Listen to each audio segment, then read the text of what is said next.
Hello, आज हम लोग समझेंगे इस वीडियो में कि एरियल हैलाइडों के बनाने की विधियाँ क्या होती हैं। कौन-कौन सी विधियाँ हैं? एरियल हैलाइडों के बनाने की विधियाँ। देखिए फर्स्ट जो विधि दी गई है हैलोजनीकरण द्वारा। क्या दिया गया है? हैलोजनीकरण द्वारा।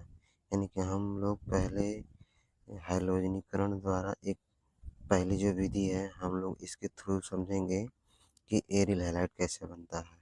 तो देखिए इसमें फर्स्ट एग्जाम्पल क्या-क्या लिया है अ, हैलोजनीकरण करवाने के लिए, यानी कि बेंजीन रिंग पर क्लोरीन, ब्रोमीन, आयोडीन जोड़ने के लिए क्या इस्तेमाल किया है कि पहला तो काम है कि एक पदार्थ ब्रो बेंजीन लिया है, दूसरा Cl2 गैस और Fe धातु लिया है।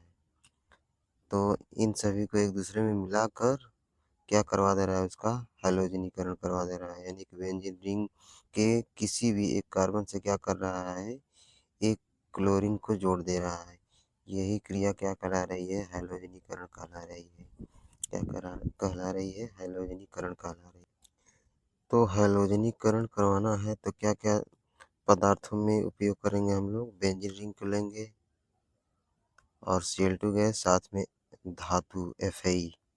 अब कोई ज़रूरी नहीं है कि आप Fe ही धातु लेंगे, इसके जगह पर और भी जैसे धातु ले सकते हैं, Al ले सकते हैं, Sb ले सकते हैं, ठीक है? इनका भी Fe की जगह पे इस्तेमाल किया जा सकता है।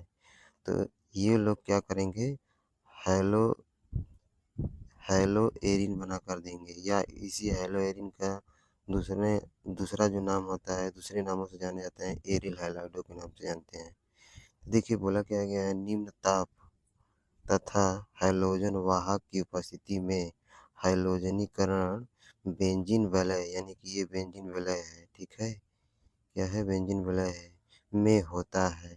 किनके द्वारा होता है? तो दिखाया है एल्युमिनियम FeSb के क्लोराइड या ब्रोमाइड हैलोजन वाहक के रूप में होता है, प्रयुक्त किया जा सकता है।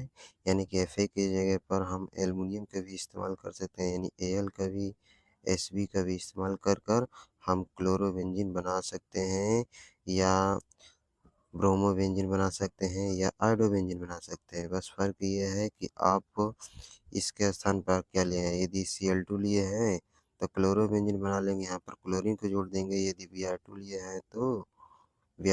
हैं तो यहाँ पर ब्रोमीन को जोड़ देंगे, या I2 लिए हैं तो आयोडीन को जोड़ देंगे। बस यही फ़र्क होता है। लेकिन इनको फिर फर्दर रिएक्शन करवाया जाए दोबारा रिपीट कर, यानी कि यही प्रतिक्रिया फिर दोबारा करा कर की जाए, तो होता क्या है देखिए, पहले तो हम बेंजीन रिंग के साथ में क्या किए हैं, बेंजीन रिंग के साथ में क्या करवा लिए हैं हम लोग, Cl2 गैस का इस्तेमाल कर और Fe की उपस्थिति में क्लोरोबेंजीन बना लिए। अब चाहेंगे तो इस क्लोरोबेंजीन पर फर्दर इन दोनों का रिएक्शन करवाकर फिर से एक क्लोरीन यहाँ पर जुड़वा सकते हैं। तो देखिए जैसे ही फिर से दोबारा इसका रिएक्शन हुआ है इन दोनों का, फिर से वापस वापस इस वाले पर हुआ है, इसका, ठीक है? जैसे इसका उपयोग पहले यहाँ पर हुआ था बेंजीन रिंग के साथ में, किसके साथ में? बेंजीन रिंग के साथ में, तो क्लोरोबेंजीन बन गया था। लेकिन फिर फर्दर इसी पर क्या हो रहा है, FeCl2 का रिएक्शन होगा तो फर्दर एक और क्लोरीन जोड़ कर देगा, यानी कि ये ऑर्थो वाला क्लोरीन जोड़ कर दे रहा है। और या यहाँ पर नहीं जुड़ेगा तो ये पैरा पर भी, यहाँ पर भी आकर जुड़ सकता है। यानी 3 पोजीशन ऐसे होते हैं कि जहाँ पर ये Cl जुड़ सकता है। एक पोजीशन तो ये हुआ, दूसरा पोजीशन ये हुआ, तीसरा पोजीशन ये हो गया।